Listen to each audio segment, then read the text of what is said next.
Okay, so now I've got to, first I've got to turn this down. Now, I need to open up some folders and find all of this shit. Okay, this is where it says it's installing stuff. But it doesn't.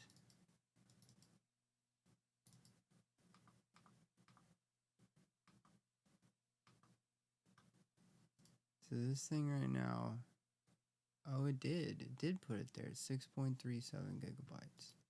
Now, this folder,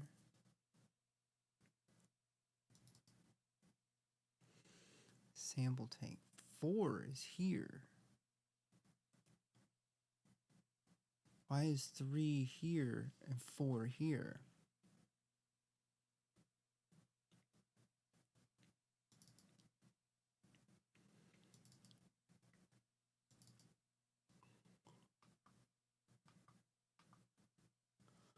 I'm so confused. I need to pick a small one. Let's see what the smallest one is. What is the smallest download? 1.2. Oh, 345. 340.5. I should take a matter of seconds to finish off here.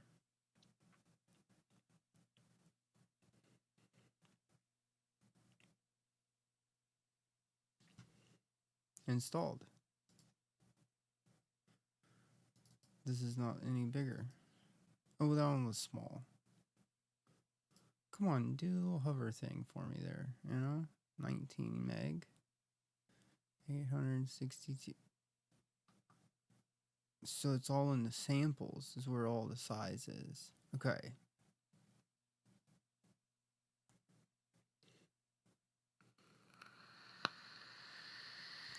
But I think I would like it to be on this other drive. I think what I can do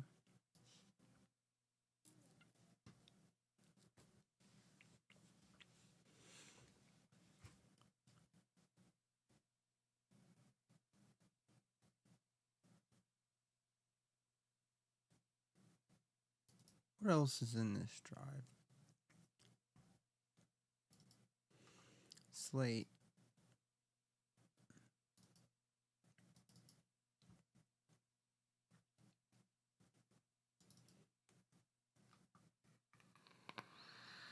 So those 6 one-shots are just based off of 2 WAV files.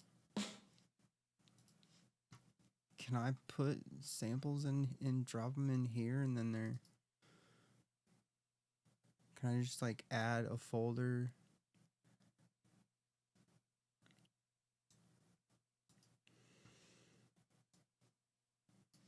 Because I've downloaded a bunch of shit earlier. How big is this one?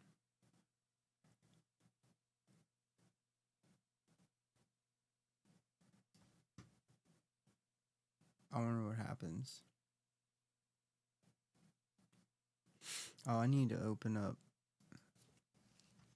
Centronic and see. I didn't install Sample Tank yet.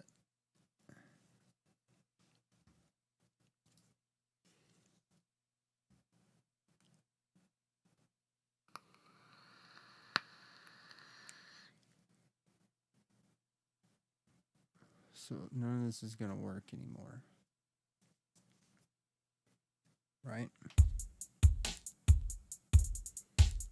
Yeah, because I don't have anything here.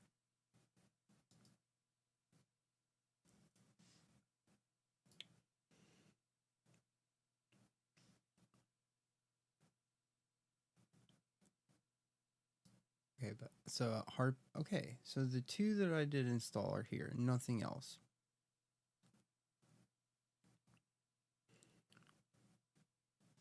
So hold on. Oh, but that's not gonna tell me what I was. Nothing works.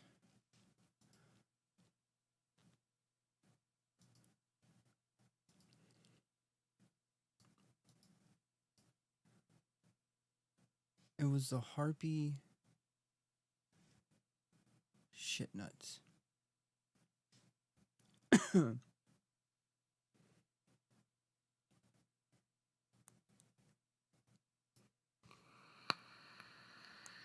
was the harpy, right?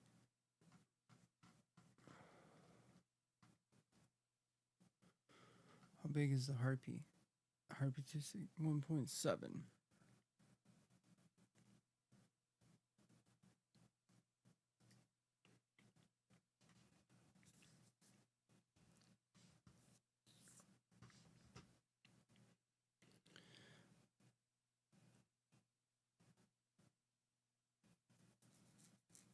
Oh yeah, I can look at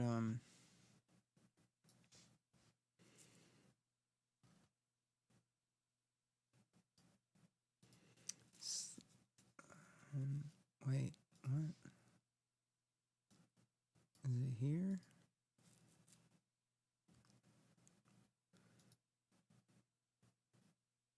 No, it doesn't show that.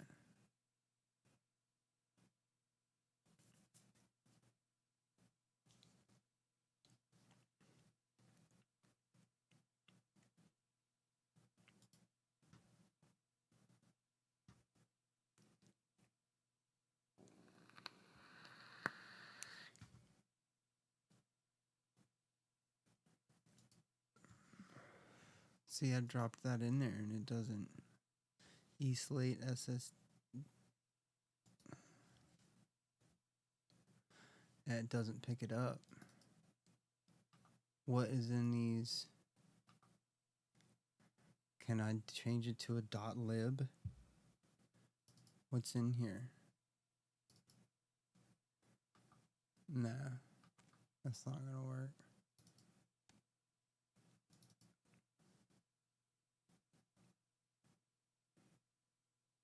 Why is there 2 of everything?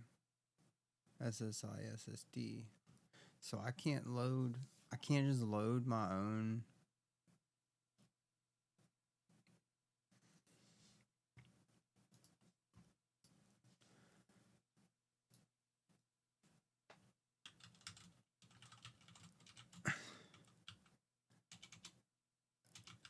SSD5 library.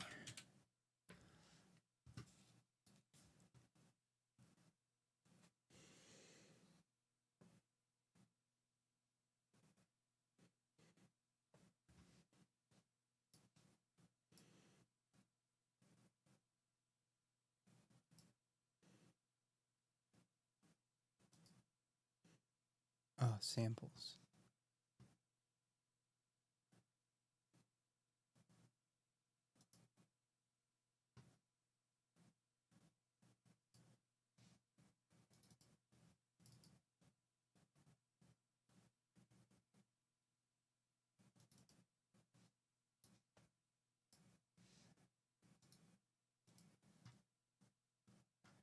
Okay, so it's all there now, but I can't do that here. I have to do it here.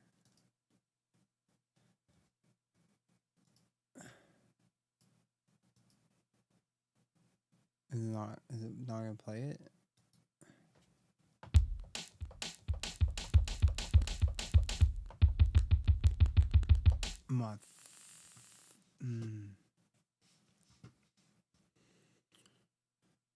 That's so frustrating. See, and then I go over to device. I can't even run just a few virtual instruments. I'm trying to be on 64. If I go to 128, did it.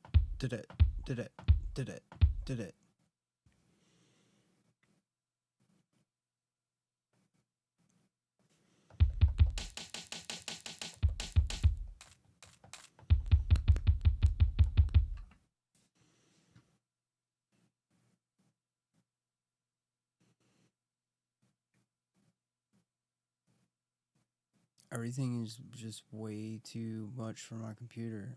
My computer sucks so bad.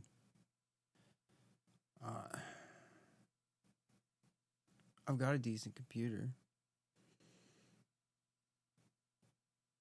It says I'm only running at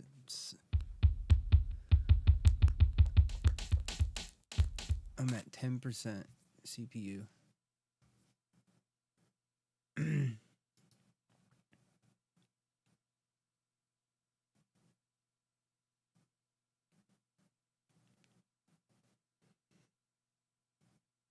Plug-in delay compensation 9018. That seems really high.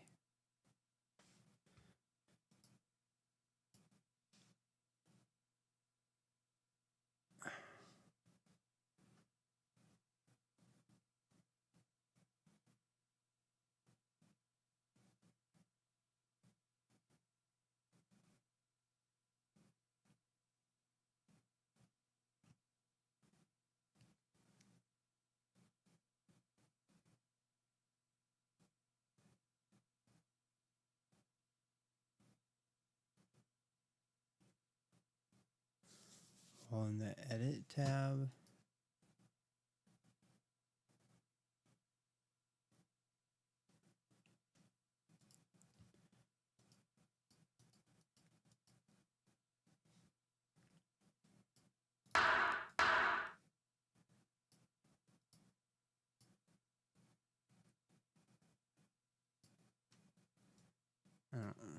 that's frustrating. I have to load it to listen to it.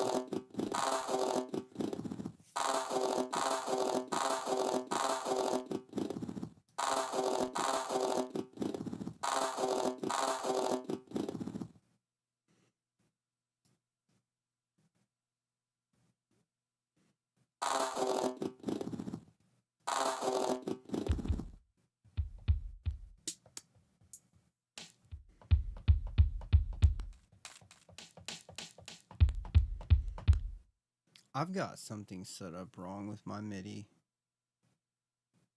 There's no way with what I've got going on right here that I should be getting popples and crackles. That's crazy.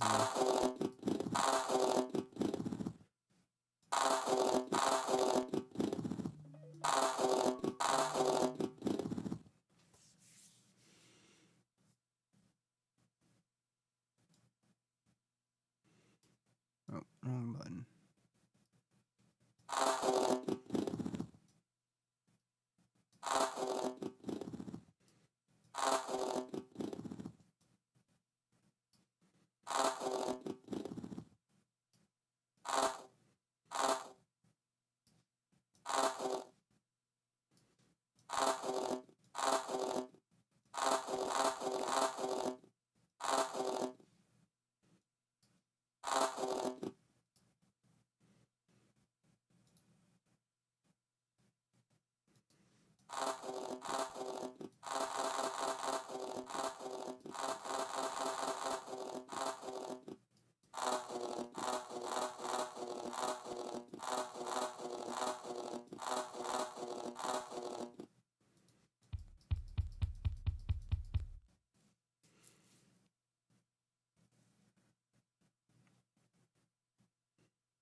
very crackly, even at 128.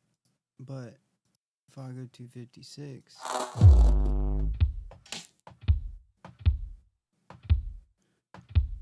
did it, did it, did it, did it.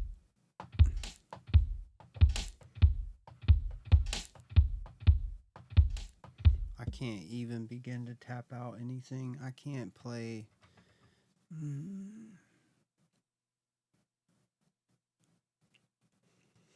And I don't really have hardly anything going on in this.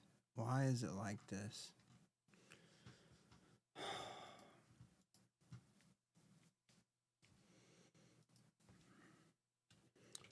Reaper, high latency, MIDI only.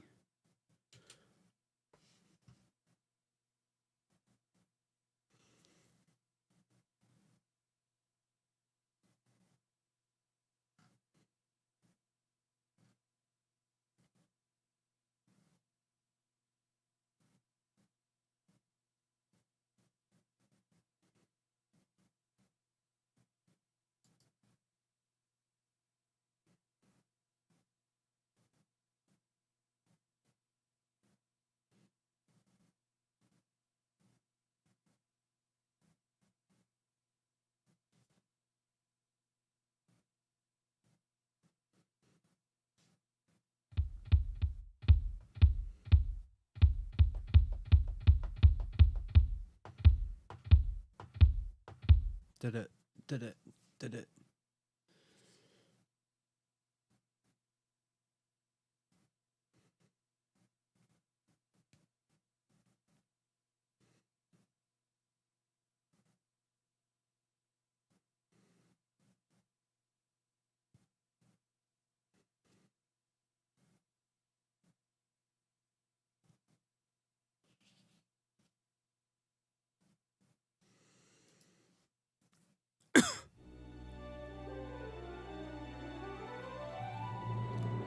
What in the world? It's a full brass section, bunch of percussion, and this track will play just fine at a buffer setting of 128 samples. There you go, I'm using a Fireface with a buffer size of 128 samples. It'll play just fine with that buffer setting over the entire length of the track. So I'll start the playback here, and you can hear that indeed, no audio artifacts, no pops, no crackles. It's chugging along just fine. No issues down here in the VST performance meter. Now, let me go ahead and re-enable this limiter. And there you hear the crackles. Oh, did I put... I think I did. Is it Control M? I think I did. I put the stealth limiter on.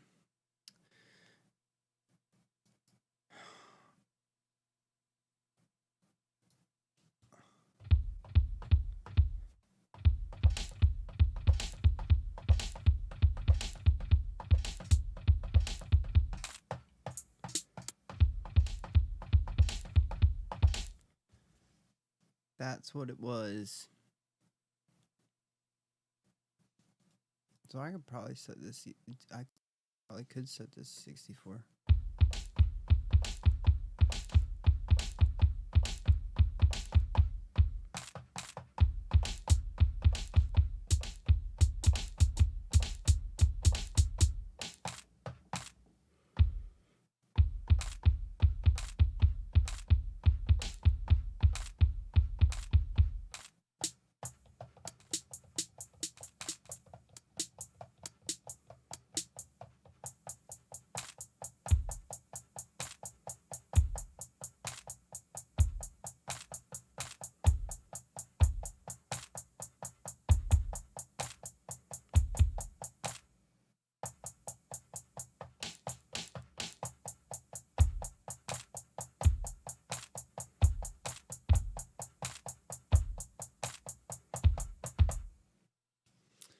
Works fine now. It's just that.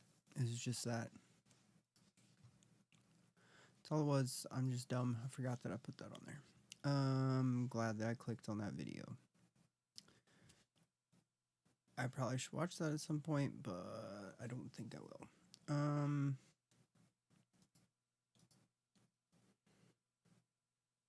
Don't need that. Figured that out.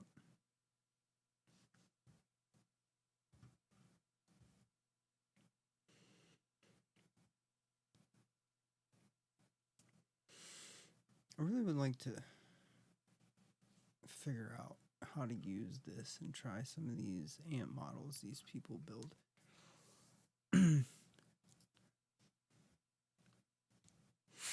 All right, where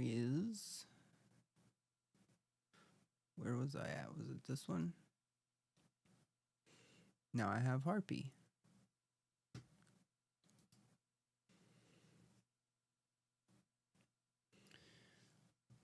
Where is all of this downloading to?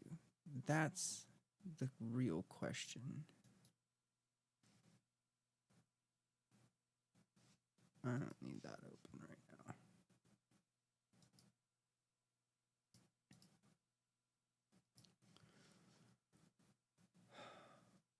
I don't need this open right now. So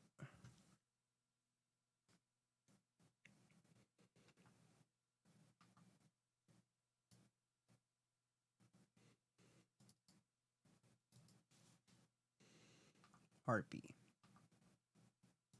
What is this?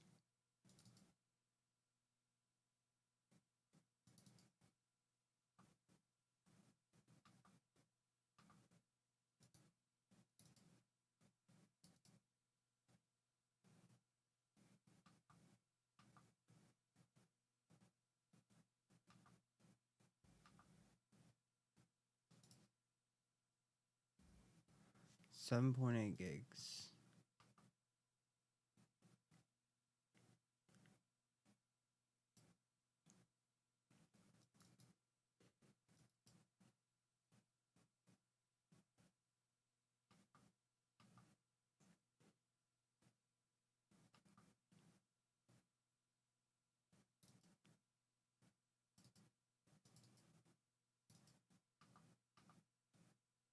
Why is that doubled up?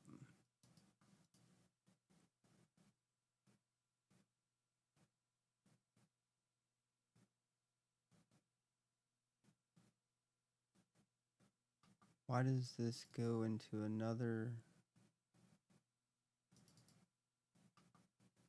folder that's the same thing? Does this do that as well? No. It's got all, but there's nothing in these. So Centronic has this. Let's see. Why doesn't this give me the fucking size? Why doesn't it show me the size? 0 bytes. There's nothing in it. 0 bytes. Empty. Empty. What is happening here with this?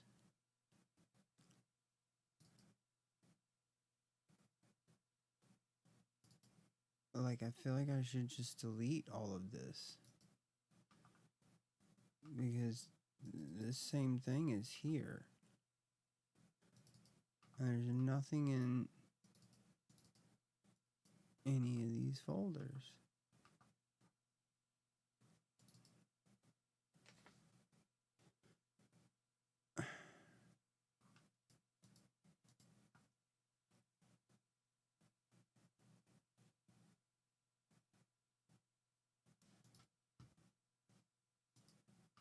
That's not hurting anything for right now. Why the fuck is it doing that, though?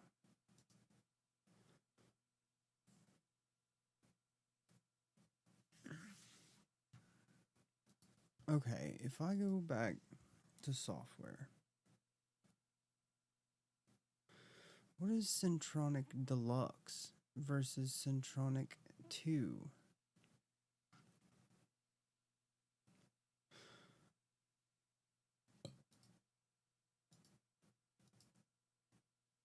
One 15/20/25.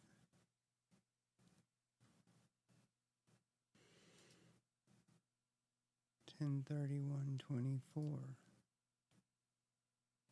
The grunge tapes?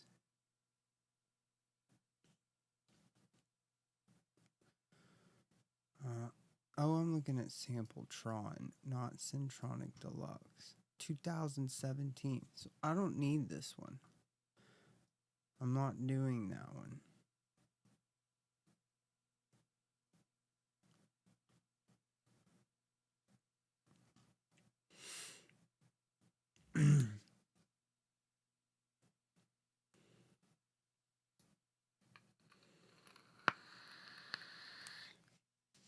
That needs to go away.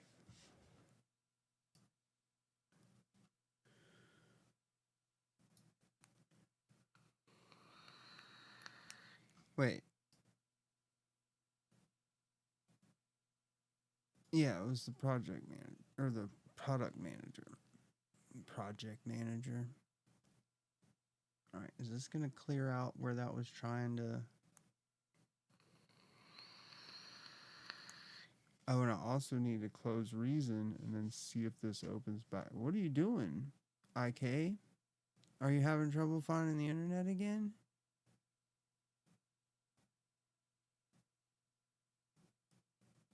Ay.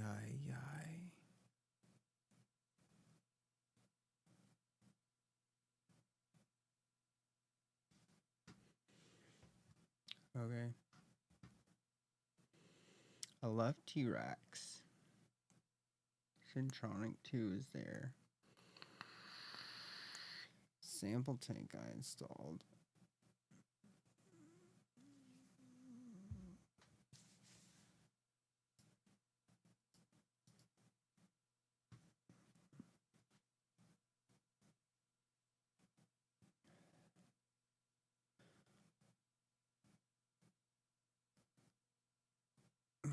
And did some shit.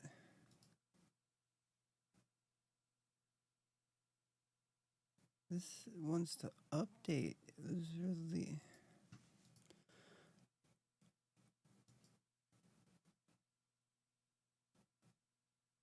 Let's see if it works.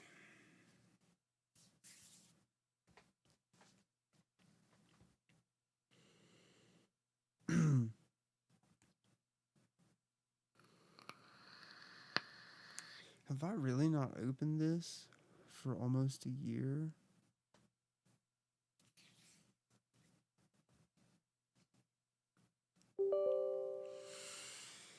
Here we go. I accept. Don't need the AAX. Put everything where you put it before.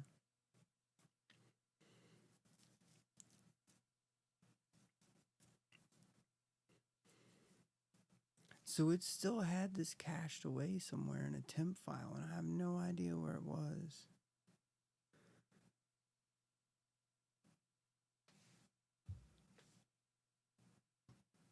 Oh wait, it's right there. Program file IK amplitude. Oh.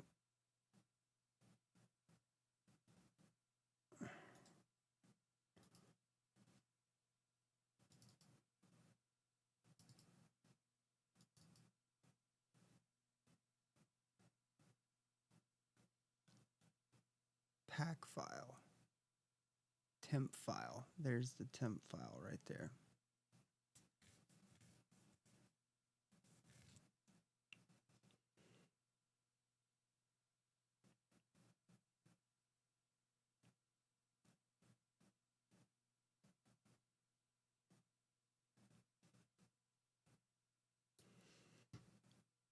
It's only a gig. What is it doing?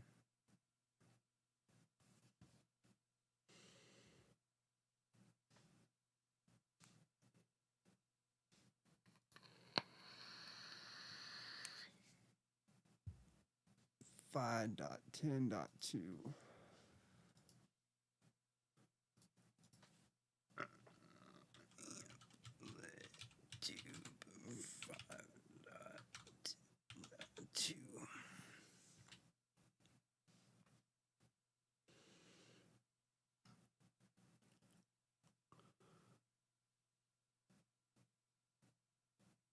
Oh boy, there's There's some problems already.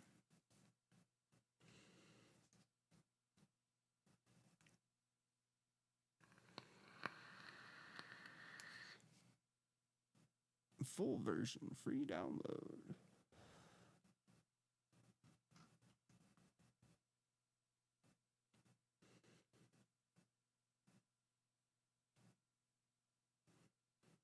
What is Ardour? Ardour. Audio editing software, huh? Australian.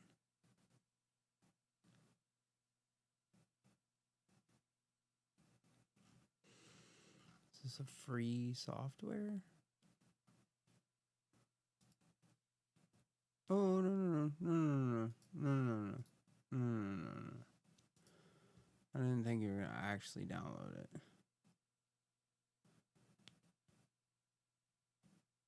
It's a master's edition. What is that?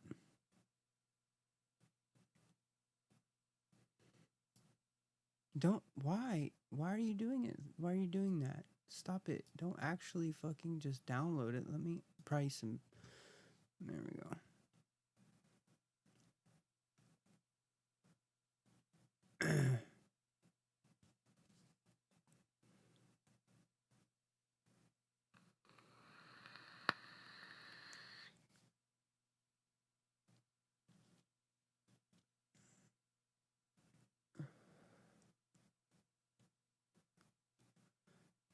$4.44 a month.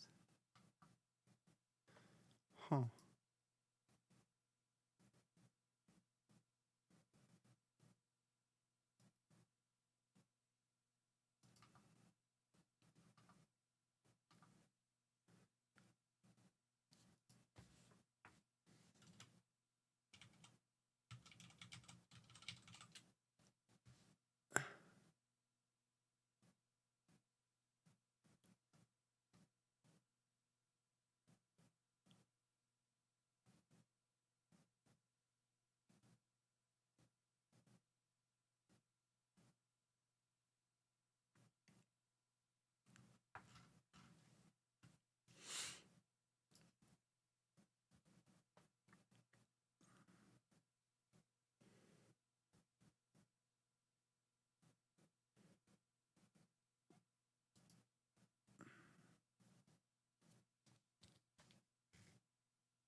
Did I uninstall that? Yeah, I think so, because I never used it. I want the fucking AAX. Shouldn't the AAX not be clicked by default? Shouldn't it just not be there?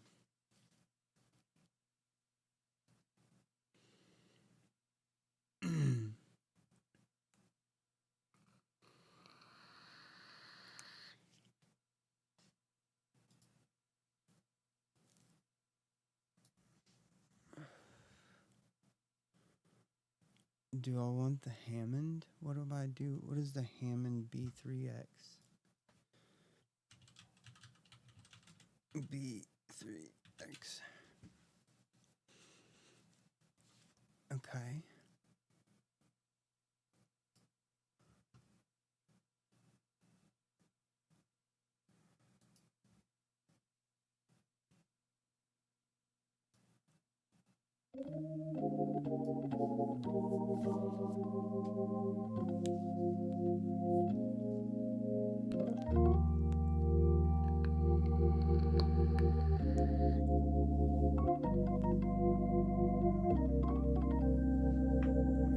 What is this?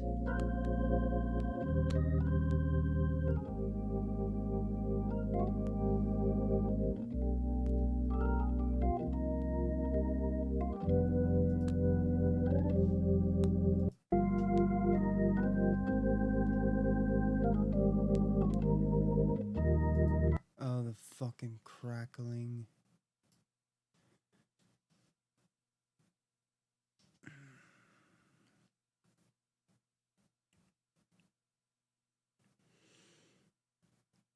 I wish I could see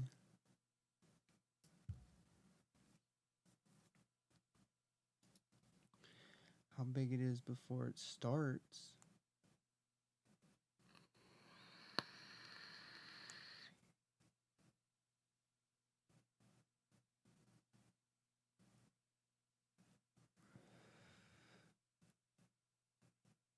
You know, I forgot to look at. Did it get rid of the temp file? No, it doesn't matter. It's 18 meg.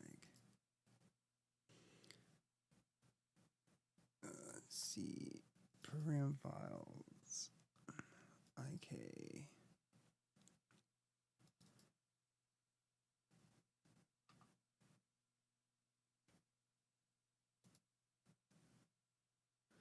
There's the temp file.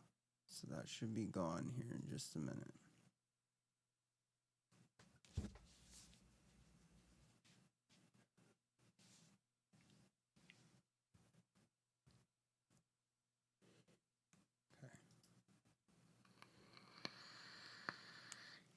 All right.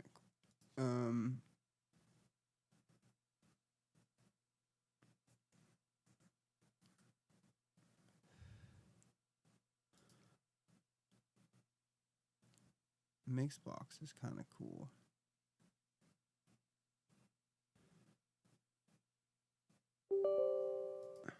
Use it on vocals. I don't need the standalone Mixbox.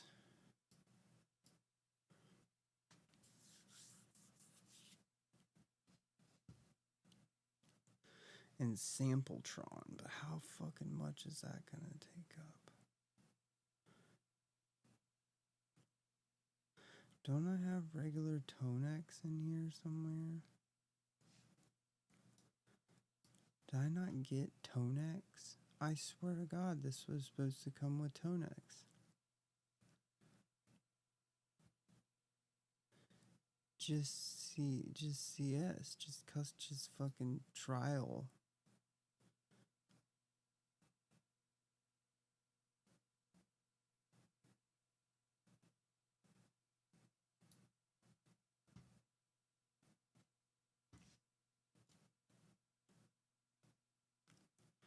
Why don't I have Tonex?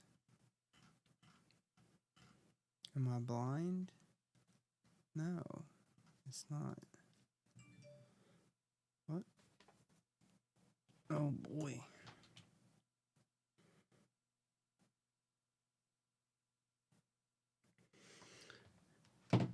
Executive orders. Executive orders. I'm tired of hearing about it. I don't fucking care. I don't want custom shop.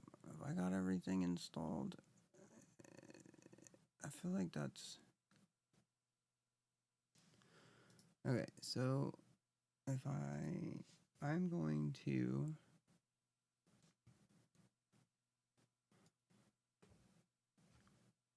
Let's see. Save. Close that. Reopen it, because earlier I was installing shit and it just wouldn't be there.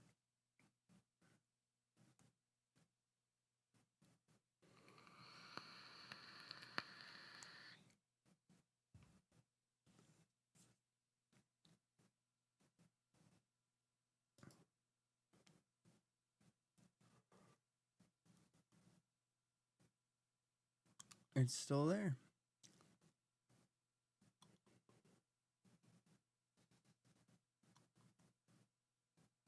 Agamemnon.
can't play a piano.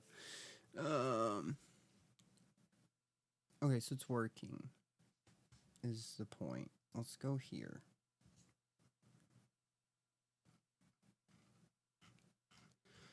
Everything is there.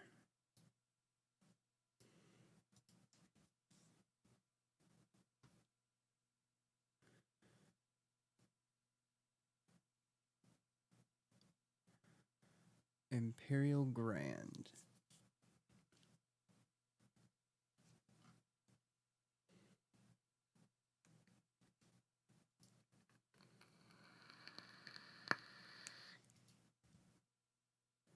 Cinematic percussion. I like the idea of that.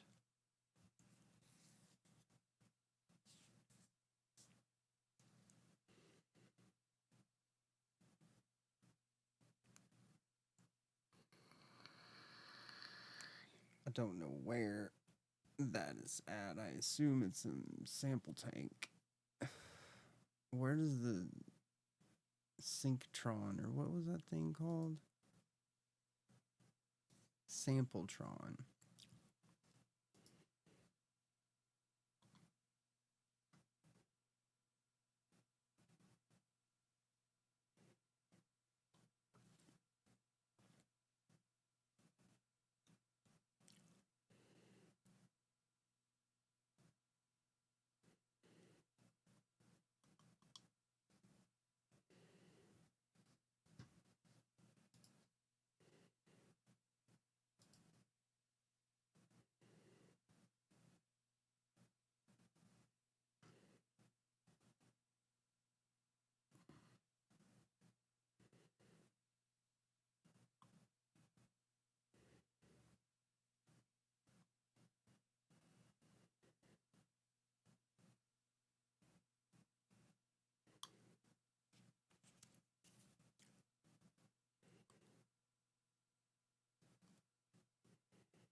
What is Hitmaker? What is Hitmaker?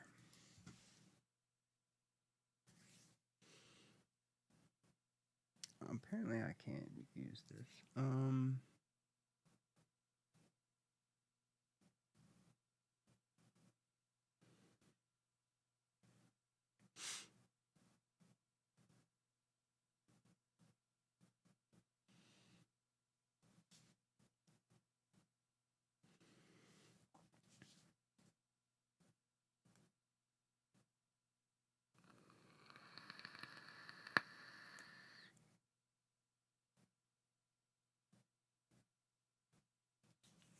So I have to allow Tonex in through the...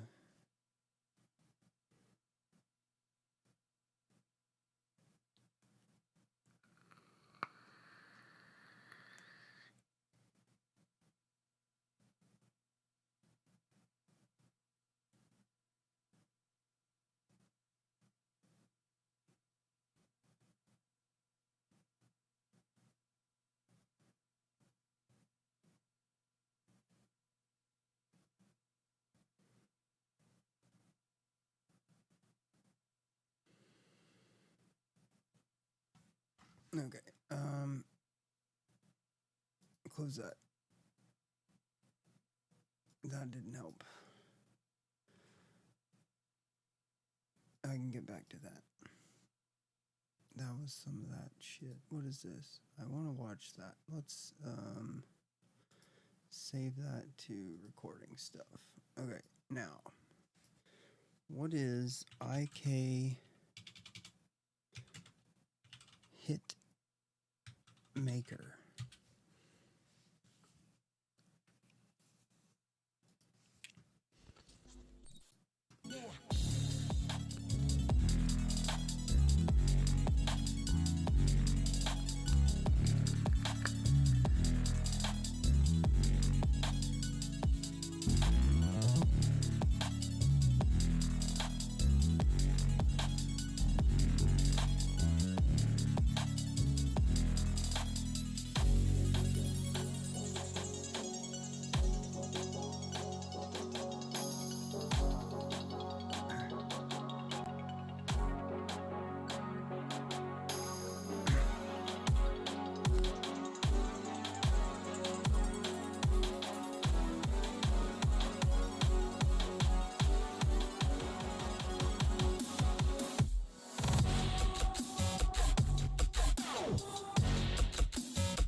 Things that sound very evocative of a time and a place.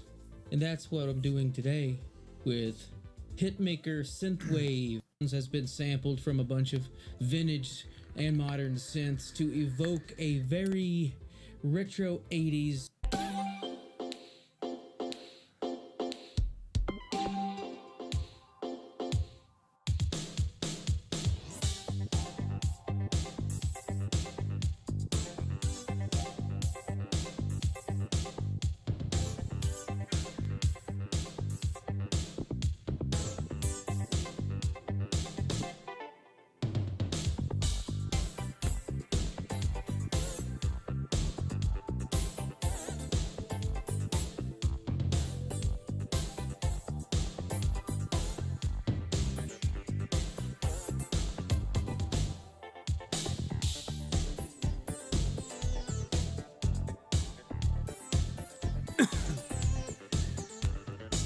Okay.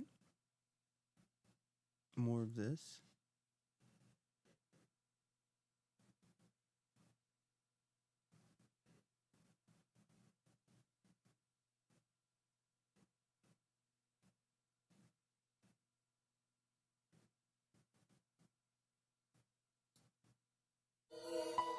"35 minutes."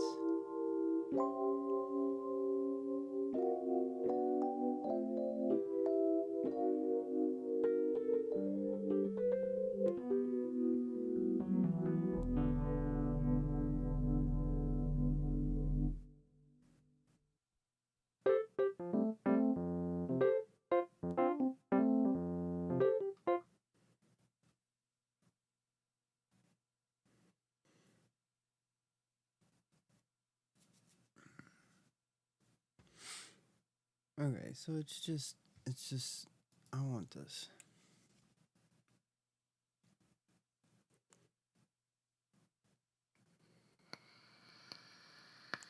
What is trap? Is that the, trap?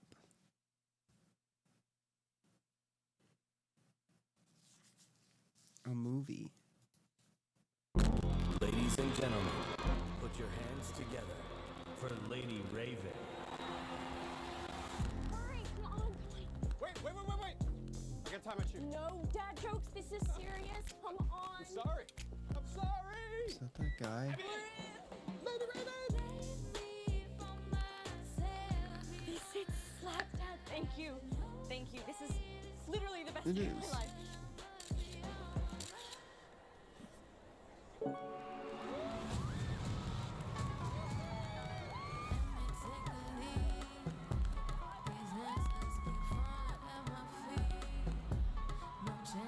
Hey, I gotta go to the bathroom.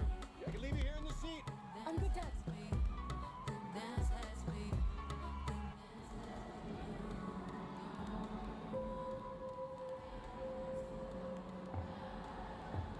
Right? Hi.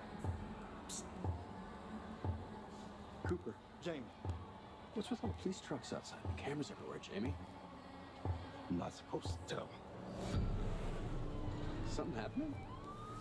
Don't rat me out. I won't. You know the butcher? The freaking nut job that goes around just chopping people up? Well, the feds or whatever heard that he's gonna be here today. So they set up a trap for him. This whole concert? This a is trap. fucking wild. They're watching all the exits, checking everyone that leaves. There's no way to get out of here.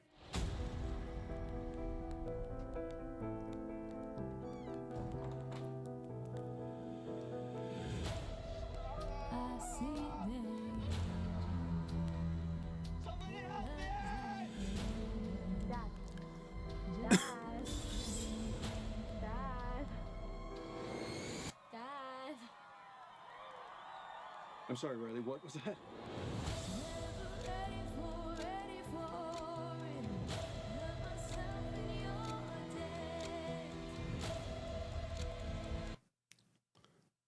Okay. What is that?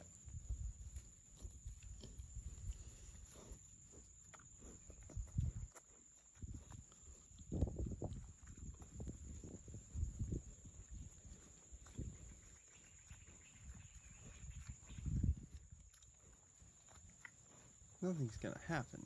It wouldn't be here.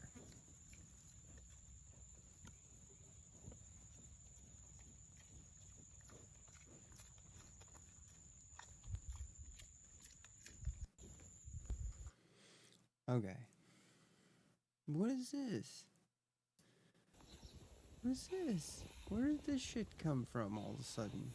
Oh, trap. I searched trap. Oh my god. Okay. I'm getting distracted. Synthwave is done. I wonder... Hold on. Do I have...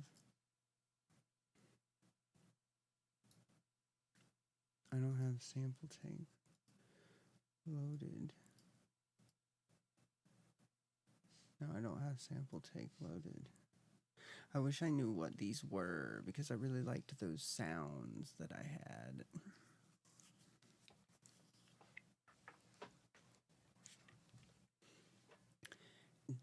Damn.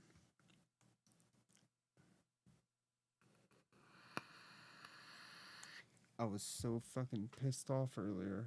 I just deleted everything. What do I have on here? More of this.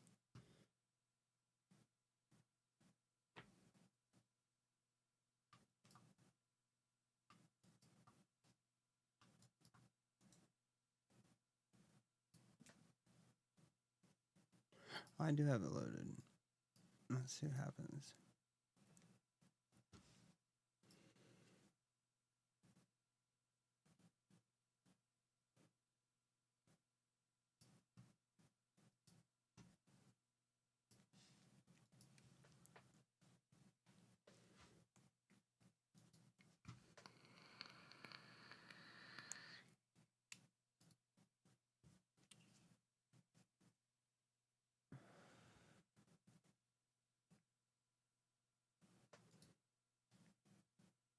I would have noticed that I had sample tank on a track if I would have looked and saw that it said sample tank. Cinematic percussion. That's all I've got. What is Hitmaker?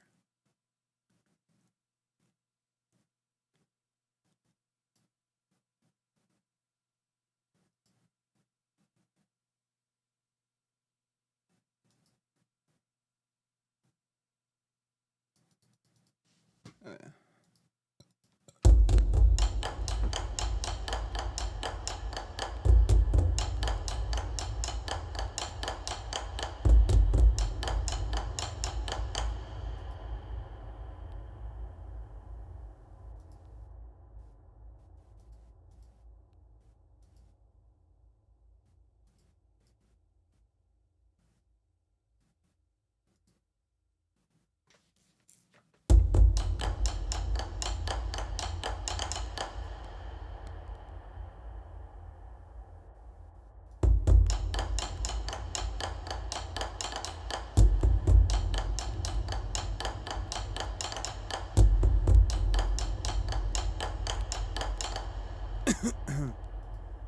I don't understand.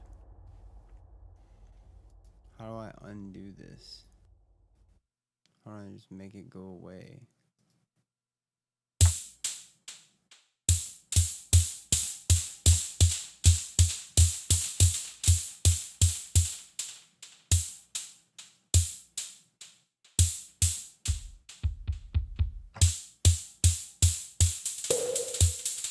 Oh.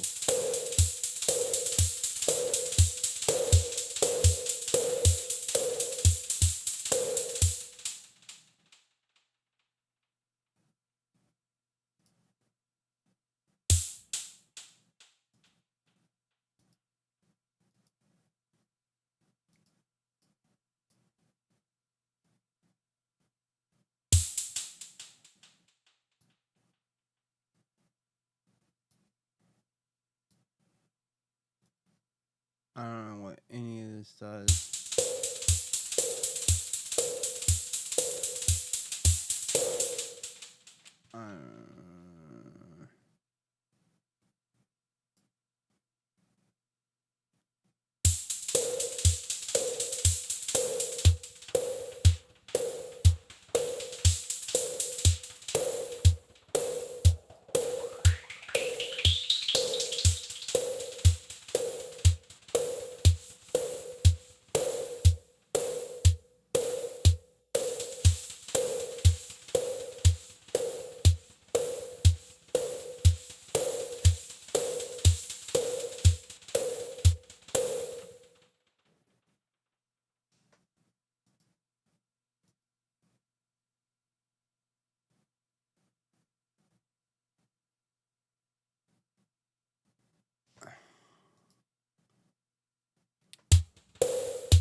I don't know what I'm supposed to do with any of that.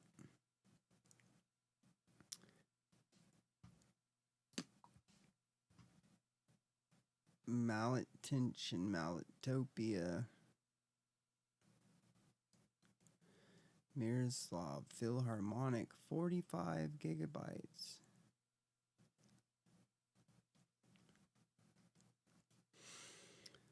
Nanotube, what is that? NRG, I feel like that's drums. Sample Tank 4, isn't that installed? Sample Tank 4 Max, download size 195 gigabytes.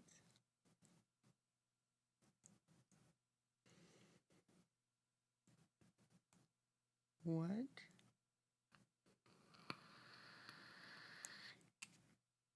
Sampletron?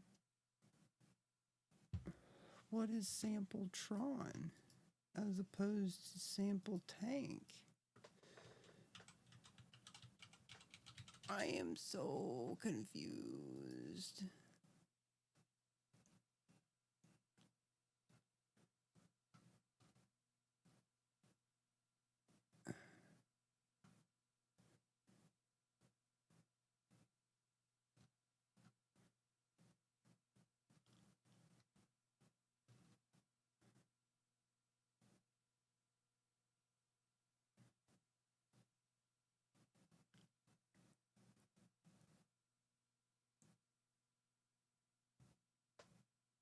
Works as a standalone app or as a player. Also be used as a library to expand.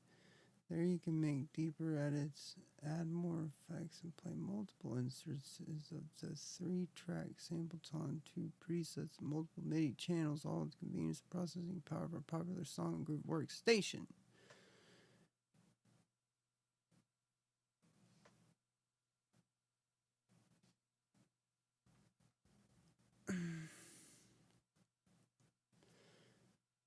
So the sounds are 7.4 gigabytes. The software, it won't tell you anything.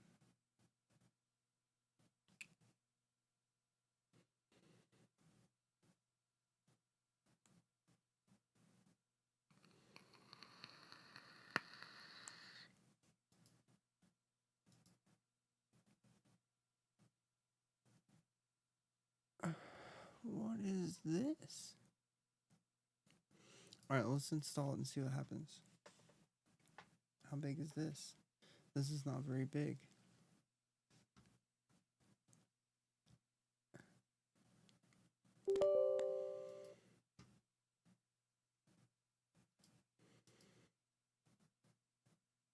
Okay. Don't need that. Put that where you put it.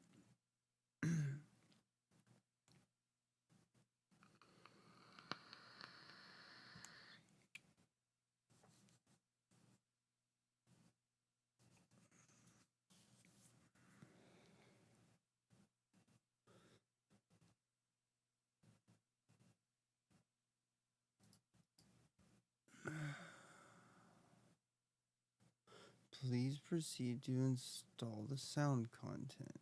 Okay.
This is gonna take fucking ever to download.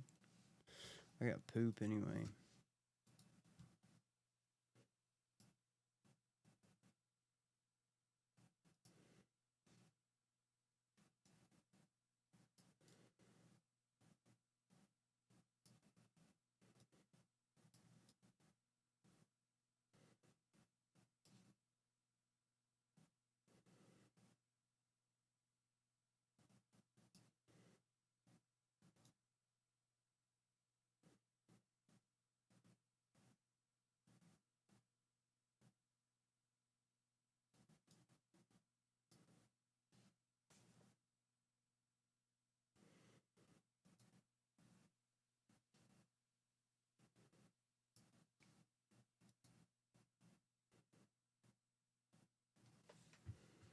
Oh, it's copying files already. How did what would download 7 gigs that fast?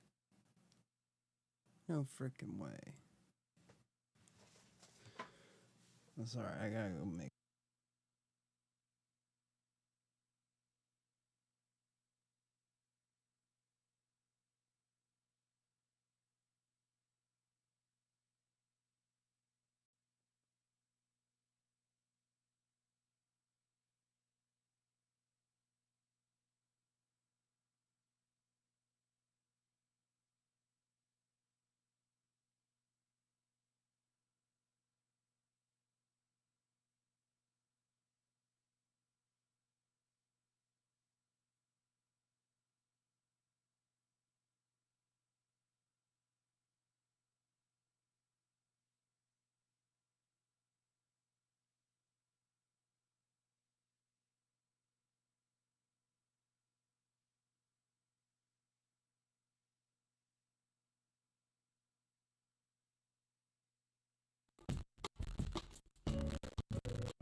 crackles. So this limiter is pushing the computer beyond its capability to handle the audio for playback. But here's the first hint that the CPU is not the limiting factor. If you look down here at the Windows performance meter, I'm really never getting much above 50% or so. So that's telling me that my CPU is mostly just sitting around doing nothing. So it sure seems like an unlikely cause of the crackles. So here's an even better way to show that the CPU is not the limiting factor. Let's stop the playback for a second. And what I'm going to do is an audio export. So I'll pull up the export dialog box. I'll save it to some bogus file name. And what I'll also do is when the export starts is I'll start this stopwatch down here and we'll see how long this takes. So let's start the export. Yep, I've done it once before, so let me overwrite that. And once it gets going, we'll go ahead and start the timer here. Now what I'll do at this point is Swab.ie says best viewers on Box.ru at QT23V1 Blue. Is done. Okay, this 3-minute and 33-second track took about 2 minutes and 48 seconds to export. Now keep in mind that while I was doing this export, I had the screen capture and a separate audio capture process running in the background. So the computer's working a lot harder than it normally would have to. And without these extra burdens, it actually takes about 2 minutes and 27 seconds to export this 3-minute and 33-second track. Now let's think about this for a second. The computer can't keep up with the audio over the course of a 3.5-minute track when playing it back. However, it can process all of the exact same audio and write it to disk in significantly less than 3.5 minutes. How can that be? If the CPU is sufficiently powerful to do all of the audio processing in much less than 3.5 minutes, then if you give it 3.5 minutes, it's got more time, so playing it back should be a much easier task, right? Well, no. And the reason is that playback is a real-time process and writing to disk is a non-real-time process, and they're two very different elements of computer performance. If I were to double or triple my CPU power in this example, I might write to disk more quickly, but clearly I'm not going to impact the real-time playback because my CPU is already more than sufficiently powerful to process all of the data much faster than is required for the playback. So if you're able to export audio faster than real-time, you're probably not CPU limited. You have plenty of processing power available to do all of the audio processing much faster than is required in real time, but you can't do it in real time. Let's dig a bit deeper to understand why that is. The CPU has a number of devices for which it must provide processing power. In this example, I'm showing a hard disk, a monitor hooked up via a video card, and some USB devices. And of course, in reality, the CPU has many more devices and processes that it has to deal with, but let's use these three as an example. When one of these devices needs the CPU, it interrupts the processor with a request for processing. And while the CPU responds to this request for processing, it is locked up by the device to which it is responding. Sometimes, even if the computer has provided all the necessary processing for the device, some devices continue to lock up the CPU so that it's not able to respond to other processing requests. This is why your CPU is rarely anywhere near 100% usage. It spends a lot of time waiting for something else to happen. Now, the lockup problem has little to do with CPU power. It's determined almost entirely by the device causing the lockup, but it does determine the overall responsiveness of the system. That's the essence of the difference between real-time performance and CPU performance. You can have an infinitely powerful CPU, but if it's locked up by some device, then it can't respond to other devices, and the system will perform poorly, even though there's plenty of CPU power available. Okay, so real-time performance and CPU performance are affected by different elements of the system, and they affect the overall system performance in different ways. Why is it that real-time performance is so much more important for digital audio workstation use than, say, video editing or working on a spreadsheet? Those activities use the same system, but they don't seem to have any issues with real-time performance. Why not? The answer is in the difference in the response times required for those different activities. Unlike a video editor or spreadsheet or web browser, a digital audio workstation has to continually process data in near real time because it's taking inputs from external MIDI and audio devices and processing them on the way back out to the monitors, often while also playing back audio that was previously recorded.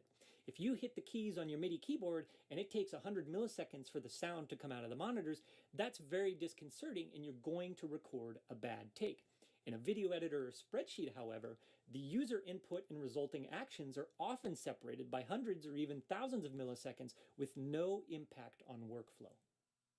In fact, in a video editor, the user input is almost always entirely separate from the playback. You make some tweaks, then you view the playback. Then you make some more tweaks, then you view the playback. And if there's a delay of a couple hundred milliseconds from the time you finish the tweaks to the time you start the playback, you'll never notice it. Those same couple hundred milliseconds in a DAW, however, are very noticeable. And not only does it have to react faster than that couple of hundred milliseconds, it has to do so while also playing back the data that you've already recorded. In order to understand how this responsiveness is related to real-time performance, let's take a look at how audio gets from the DAW to your monitors. Your audio converter must continually provide output to your monitors, so it requires a continuous stream of digital audio data from the DAW. This audio is transferred in chunks of data at a time. The size of this chunk is called the audio buffer size and is set in your audio interface parameters. This buffer size is related to the responsiveness of the system because once the audio is moved into the buffer, it takes time to do the conversion. So there's a continual cycle of moving audio into the buffer and then waiting for the converter to produce the analog signal that is sent out to the monitors. While that conversion occurs, the next buffer must be filled. That cycle repeats over and over as the converter receives digital audio and converts it to the analog signal that goes to the monitors. Because the DAW needs to respond quickly, this buffer must be very tiny and therefore refilled very often because the DAW can fill only one buffer at a time. The smaller the buffer size, the more responsive the system. However, the smaller the buffer, the more efficient the other elements of the system must be in order to ensure that the CPU isn't locked up for too long. That's why DAW performance is much more affected by real-time performance than most other applications. The buffers for DAW use drive the system to extremely quick response times, much faster than those required for most other processing tasks. Let's bring back our other devices and see how they affect the audio buffer transfers. When the devices in the system have good real-time performance, there are no lockups that prevent the CPU from processing the audio data and filling the buffer at the required interval. So the processor is able to attend to the processing requirements for all elements of the system and keep the audio buffer filled so that there's a constant stream of audio data going to the audio converter. When a problem device locks up the CPU, however, the CPU can't fill the audio buffer, and the audio data stream has a gap in it, or worse, a garbled mess of random data. Of course, the audio converter doesn't know what's in the buffer, so it dutifully converts the garbage digital data into garbage analog data that produces garbage sound from your monitors. Those are the pops, clicks, and crackles that you hear. Sometimes, though, the computer just puts everything on pause until the buffer is filled. In that case, you hear and see a stutter. Either way, there's a break in the audio stream that you hear because the buffer wasn't filled in time. As we already demonstrated, the CPU is more than powerful enough to do all the audio processing faster than is required for real-time playback. The break in the audio stream is not because the CPU can't keep up, it's because it's locked up by some other device. So even if we were to put in a more powerful processor, we likely wouldn't see any reduction in the number of audio crackles because the CPU is not the bottleneck. Now, I say likely because it is possible that the CPU is not powerful enough to deal with the processing requirements of one of the devices, but as of about 5 to 7 years ago, that almost never happens. It's the device itself that causes the lockup, not the lack of CPU power. So what about the guy who upgrades his computer to one with a more powerful CPU and sees his audio problems go away? Well, if the only element he changed was the CPU, then in fact, yes, he probably was having CPU problems. But that's almost never the case. Most folks, when they get a new CPU, They also get at least a new motherboard and more likely an entirely new computer. Well, if you replace either one of those components, then you've got new links to the disk system, new links to the USB system, new links to the video system, new links to all of these other systems that are potential sources of real-time performance problems. So you can't say it was the CPU upgrade that improved the performance. Furthermore, lots of folks upgrade to a new computer with a more powerful processor and get worse DAW performance. If the new system has worse real-time performance than the old system, then it doesn't matter if the CPU is more powerful. It's not going to perform well as a digital audio workstation. So buyer beware. CPU benchmarks don't tell the whole story for DAW performance. You need to find somebody who's running the types of projects that you run, the right number of track counts, the same types of virtual instruments, the same types of plugins, at the same types of latencies. Only with those types of examples will you know for sure exactly how that new system is going to perform when you use it. Now let's take a look at a non-real-time process, like the audio export example, and compare it to a real-time process. There are two fundamental differences between real-time playback and non-real-time export. First, in the non-real-time export, there is no continuous audio stream. So the data can be written to disk as they become available, not according to a precisely timed interval as required by an audio interface. That allows the processor to work in the audio processing among all the other tasks it has to do. There's never a situation where it's going to miss a buffer transfer because, unlike the real-time process, the CPU has control of when the buffer transfer occurs. Second, the processor can provide however much data it wants in each chunk. So if you have a very powerful processor that can crunch a lot of data in a short period of time, then it will write to the disk a lot faster than a processor that is less powerful. In the real-time scenario, the processor can only provide a single buffer's worth of data for any given buffer period. It can't store them up for future buffer transfers. That's one of the major reasons why powerful processors are a big help for video rendering, but not so much help for DAW use. Here's an example of video rendering. As you can see, the CPU usage is extremely high, nearly 100% most of the time. Compare that to the real-time playback example at the start of this video, where the CPU usage rarely rose above 50%, even though we were getting crackles in the audio. In the real-time audio example, the CPU can provide no more than one buffer of data at a time, and it must do so at a precisely defined interval. So even if the CPU is not encumbered by other devices, it can't use its processing power to fill more buffers, so it spends a lot of time just sitting around. For the non-real-time video export, however, the CPU can fill as many buffers as it wants whenever it gets the chance. So the CPU spends a lot less time waiting for something else to happen. As a result, the average CPU usage is much higher, and the rendering performance is a strong function of the CPU performance. Now, let's compare the real-time and non-real-time processes to see how they differ. We'll look at both and count the number of buffers each one transfers as time progresses. Again, the real-time process must provide precisely one buffer of data at precisely the right interval. If it gets locked up by some other process, it can't catch up by crunching more data in the next time interval. That audio train has already left the station. The non-real-time transfer, on the other hand, can provide however much data it wants at whatever interval it wants. So even though there are periods of time where it falls behind, it can catch up by crunching a lot more data at a later time. So, on average over timescales of seconds or longer, the non-real-time process can crunch a lot more audio data than the real-time process.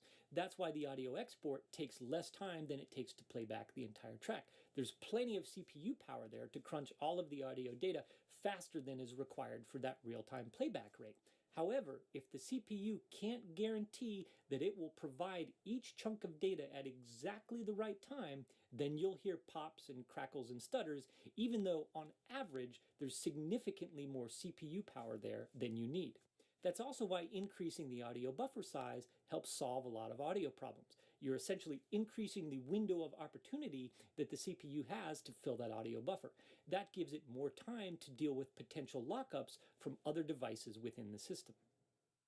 So, for DAW use, It's the responsiveness or real-time performance that is the dominant factor in the overall system performance. Again, you can have an infinitely powerful CPU, but if it's locked into some misbehaving device or process, it can't break free to fill that audio buffer exactly when it's needed, and you'll hear pops, crackles, and stutters in your audio.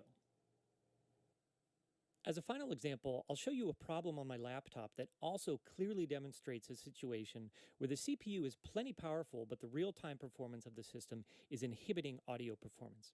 So here's a simple project running on my laptop. I've got a couple of the Cubase synths. I've got Retrolog on this first track right here, and then Spectre on the second track.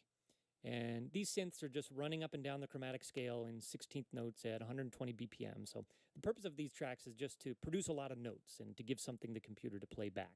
So let me go ahead and start the playback. Let me show you first of all. So I've got this running through a Steinberg UR12 audio interface set to a buffer of 128 samples. It's connected via USB 2. So pretty standard setup.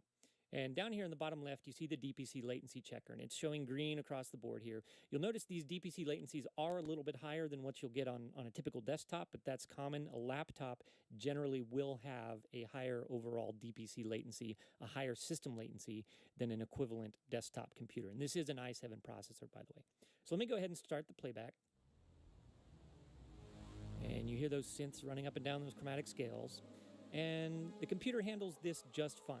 So you see here in the VST performance meter, no red overload indicators. CPU usage is relatively low, 10%, 12%, something like that. So clearly this laptop is more than sufficient to handle playback on this project. Now, here's the exact same laptop with the exact same project loaded up, but booted from a different drive. In the previous segment, I booted from the SATA SSD internal to the laptop. This time, I'm booting from the PCIe SSD, so a different drive. It's got a different connection to the processor and different real-time characteristics. And the first thing you notice are all of these red bars down here in the DPC latency checker. Red means bad, right? Yes, definitely means bad in this case. And you can see the maximum latencies are 12,000 microseconds, which is 12 milliseconds, which is very high for a system latency. However, if you look at the CPU usage after I start playback here, it's about the same, 10%, 12%, something like that. But you can see all of the VST performance spikes, and I'm not sure if you can hear the crackles in the audio because they're very subtle, but they are there, and certainly this particular playback is not functioning nearly as well as it was when I booted from the SATA SSD drive, even though this is exactly the same computer with exactly the same hardware running exactly the same project. Again, it's the exact same laptop with the exact same CPU running the exact same project. So how can there be such a dramatic difference in the performance of the system? Well, the answer is that the PCIe drive is one of those misbehaving devices that locks up the CPU and prevents it from delivering the data to the buffer when required. So there are a lot of missed buffers and a lot of garbage that gets sent out to the sound card. So it doesn't matter how powerful the CPU is, it's not being given the opportunity to fill the buffers at the required intervals, and the system performs poorly. So let's say you are getting crackles, pops, and stutters. You now have some understanding of what might be causing them, so what can you do about it? The first thing to do is check to make sure that your audio buffer size is not extremely small and that your sampling rate is not extremely high. Most audio interfaces default to buffer sizes and sampling rates that will run fine when the interface is connected straight out of the box. Maybe a buffer size of 512 and a sampling rate of 44.1 kilohertz. Those are pretty standard. However, I've found that 256 or lower gives a more natural feel when using virtual instruments. Below that, I can't tell a difference, but there are folks who like to run at even smaller buffers, so seasoned to taste. However, if you're able to run a 200-track virtual orchestra with several synths, dozens of EQs, and a few reverbs at a buffer size of 128 and a sampling rate of 44.1 kilohertz, then I'd say your system is performing about as well as anything out there. If you're working primarily with audio and have only a few virtual instruments, then you should be able to run at buffers of maybe 64 or possibly even smaller. Now, these buffer settings are assuming you're running at 44.1 or maybe 48 kilohertz. If you're one of those folks running at 96 kilohertz or even higher, your buffer settings are going to be higher. Most of the other composers I know run at 44.1 or 48 kilohertz with buffers between 128 and 256, fewer at 64 and 512, and fewer still outside of that range. If you set your buffer to 256 or maybe 512 and you're still encountering some problems, there are a few common culprits to investigate. These include video cards, audio interfaces, network interfaces, especially wireless interfaces, USB controllers, and disk controllers. These devices are, in my experience, the most common causes of DAW performance problems, not CPU. In fact, I'd say that audio cards and video cards represent more than half of the DAW performance problems that I've encountered. So a logical jumping off point for your debugging process is to make sure you've got all of the latest drivers installed for all of these devices. Go find them, download them, make sure you've got the most recent ones that are compatible with your system, and hopefully one of those will fix the problem. If the problems don't go away, try disabling devices until you find the one that's causing the problems. We're getting a bit PC specific here, so apologies to the Mac users, but a good way to figure out which device is causing problems is to disable devices and load up a latency checker like DPC Latency Checker or LatencyMon. These tools are both free, but note that DPC Latency Checker doesn't work on Windows 8 and presumably Windows 10. These tools are handy because they take the DAW software out of the picture and allow you to evaluate the performance of your hardware alone. If you load up these tools and they say you have no problems, as DPC Latency Checker is showing here, then the issue might be with your DAW software, a virtual instrument, or a plugin. If that's the case, then make sure you have the latest patches for your DAW software and, if possible, try a different DAW to see if you're having the same problem. If the latency tools do show a problem, then I recommend disabling devices one at a time, rebooting, then reloading the latency checker to see if the problem went away. If it did, you know which device caused the problem and you can replace it. Of course, this approach doesn't work with the video card, so you have no recourse there other than to simply replace the video card. But don't forget about trying the drivers. Especially with video cards, I've found that DAW performance can be very sensitive to the particular driver you're using for your video card. And it's not always the case that the most recent driver is the best one. Sometimes you have to go back a couple of versions to find a driver that works well with your system. If none of these approaches works, then you need to dig even deeper. The next thing to try is a BIOS update. The BIOS is the basic input-output system in your computer, and it handles all of the very low-level communications among all of the devices in your system, so it can have a significant impact on real-time performance. The manner in which you do a BIOS update is very system-dependent, but it's pretty easy to find information on how to do it on the web. So just look up someone who's got a computer similar to yours, find out how they did the BIOS update. Better yet, check with the seller of your computer or check in the manuals. There's usually good information on there on how to do a BIOS update. If the BIOS update doesn't work, there's probably not much else that you can do. In the laptop example that I showed you, there's nothing that I can do to make that laptop perform well when booting from the PCIe drive. There's something about the hardware or the driver or something in there that's preventing the system from having good real-time performance. Hopefully Intel or SanDisk or HP will come up with a patch that addresses that issue and fixes my problem. Wish me luck in getting one of them to claim responsibility. In the meantime, I'm just going to have to boot from the SSD on that computer. And there are systems like that. Some systems just can't be made to perform well from a real-time standpoint. If that's the case, the only recourse you have is to either deal with it or find another system that does have good real-time performance.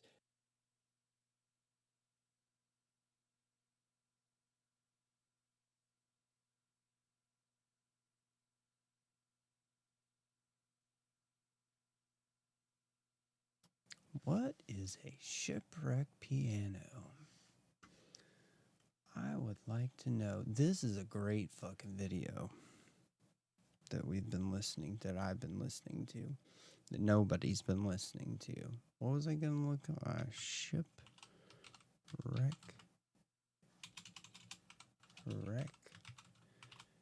piano.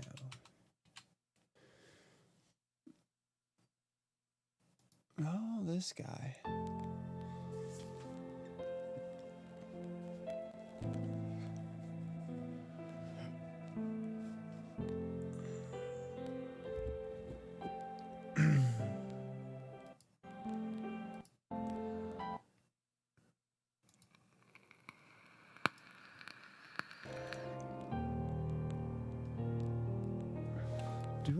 I think I just deleted latency mon earlier today, actually.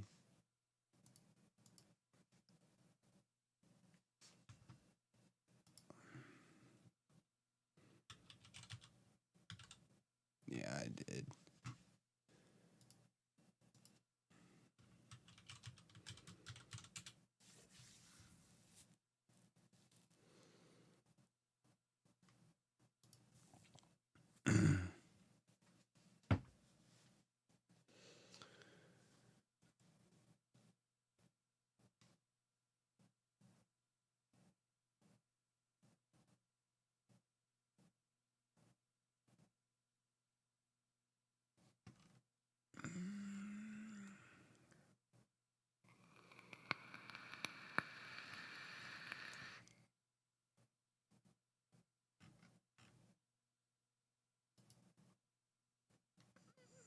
Ooh.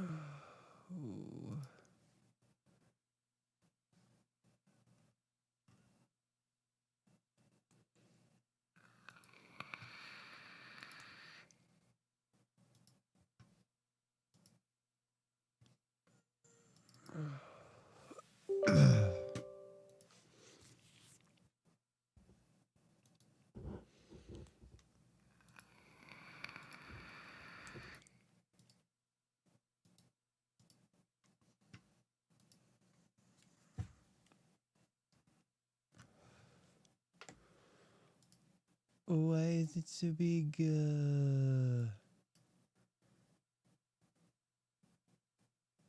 Oh, so picky. So picky choosy.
Solve high DPC tasks that are going on in the panel.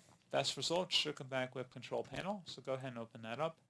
Sort your view by large icons, and then you want to select the power options button. So go ahead and left click on that. Underneath preferred or additional plans, if you don't see it, you want to select the high performance plan, which favors performance but may use more energy. This is more relevant if you're using a laptop, that it will drain your battery life to Performing Center now. So go ahead and left click on that option and select where it says change adapter settings. Select your network adapter from the list here and then just double click on it. Select the properties button and then select where it says Internet Protocol version 6 and then parentheses TCP/IPv6. Try turning that off, just uncheck that and then select completed successfully. Once that's done, go ahead and close out of here and then you want to restart your computer or the command prompt window here. Right click on it,